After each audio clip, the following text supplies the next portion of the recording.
Cracky.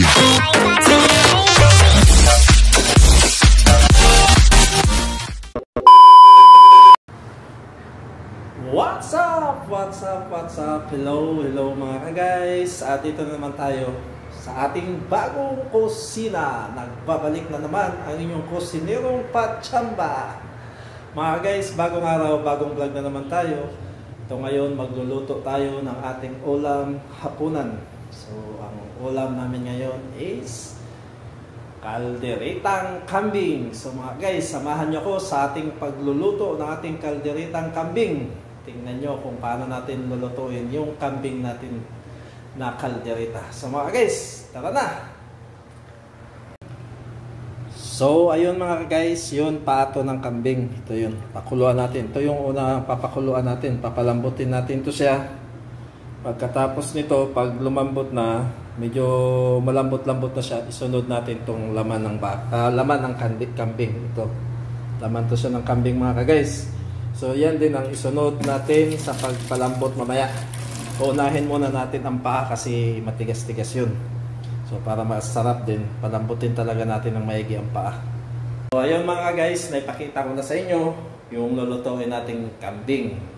Palambutin muna natin, ipi-pressure cooker natin yan. Dito ilagay natin mga 30 minutes siguro o 20 minutes. Tingnan natin pagkatapos yung ano na naman, yung karne niya ng kambing, pakuluan din natin, palambutin natin para malambot, masarap yung pagkain natin mga guys.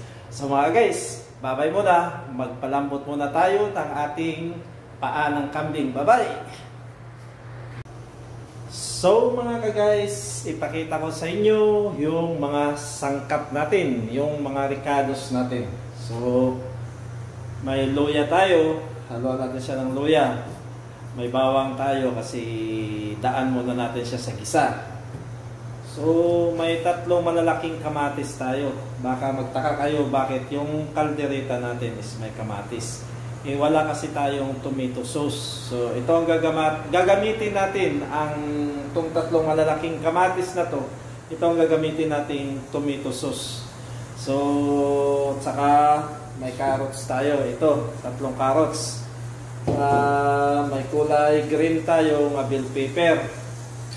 Saka tatlong potatoes. Ito. Saka dalawang sibuyas. Yan, dalawang sibuyas. At saka may pulang bell pepper din tayo. Ito ihalo natin ito maya mga guys. So mga guys, i-prepare ko muna to mga ricados natin para mamaya pag malambot na to, madali na lang siya. Ihiwain ko muna to, babalatan, saka ihiwain. So bye-bye muna mga guys.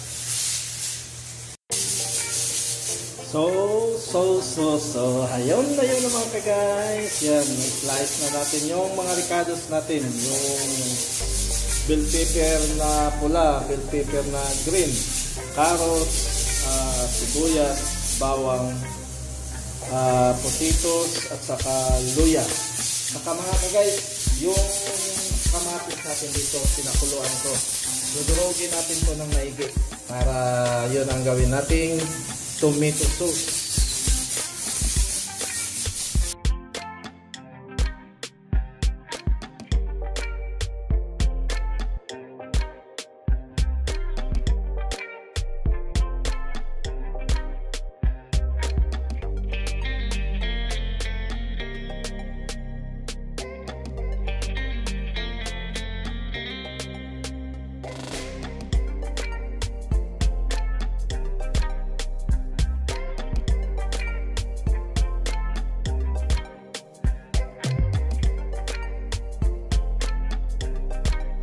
So ayun mga guys, na ipalambot na natin itong paa ng baka. Yun, lambot na to siya mga guys. Yun, lambot na to.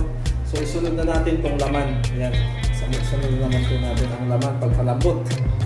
So pag nalambot na itong laman, saka na natin maya umpisan ang pagluto, ang timpla ng ating kalderetang kambing. So ano mga guys, bye-bye muna!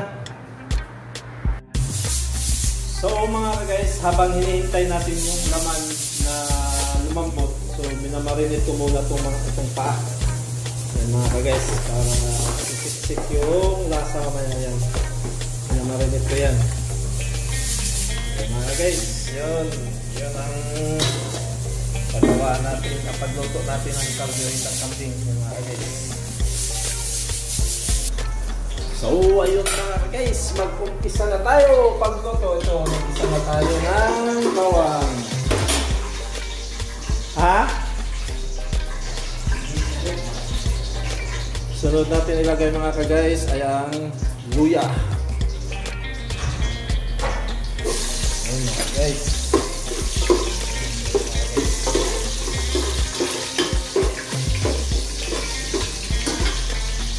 Sunod sa luya mga guys ay ang sibuyas, mamaya natin ilagay din. So ayun mga guys, ito ng sibuyas natin. Okay, isa muna tayo. Katapos natin dito isunod pag-isa yung laman.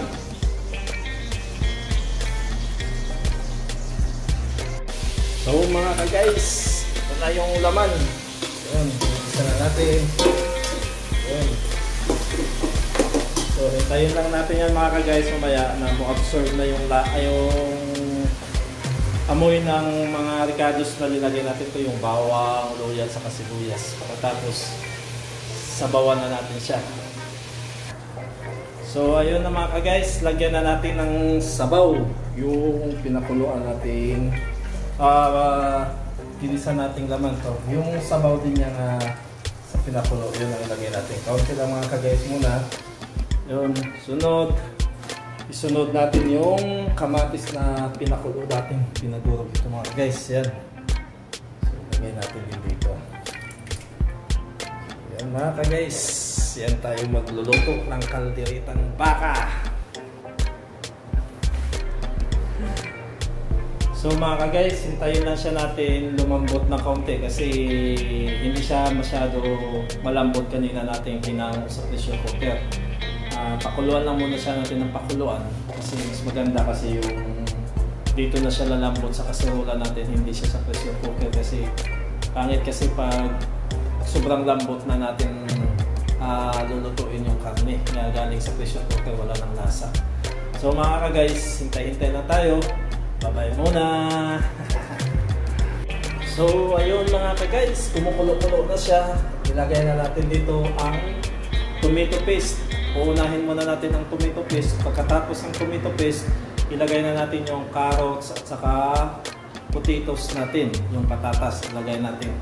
So pagkatapos natin lagyan, so sunod natin yung paa kasi yung paa medyo malambot-lambot na siya. So sunod natin ang paa saka yung bell pepper natin. Tapos tikman natin kung tama na ba timpla. Tapos hanguin na natin. Kakain na. So guys, bye-bye muna. So ayun mga guys, nailagay na natin yung patatas at saka carrots natin. Ito mga guys.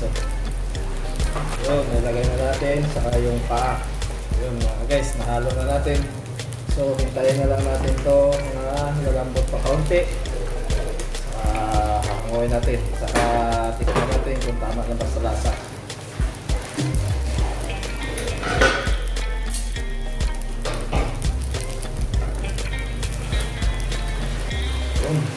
Tama sa lasa.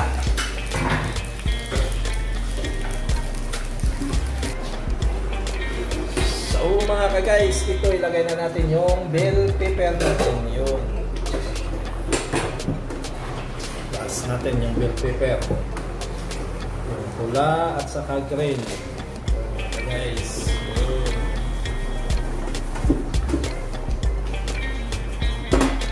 Ilang natin muna saglit. Tapos hahanguin na natin kasi tama na ito sa timpla. So ayun mga guys, luto na to ang kalderita nating kambing. Yun mga guys, luto na to.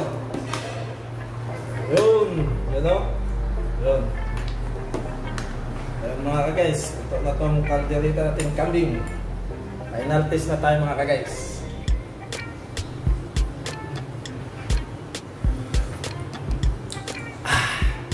Tama na sa lasa.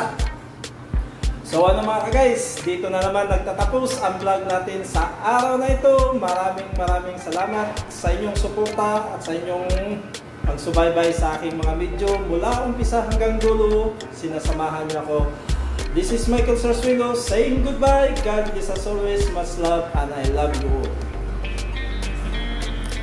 Oops, nakalimutan ko. Don't forget to subscribe my channel, like, shares, and comments. Baboos!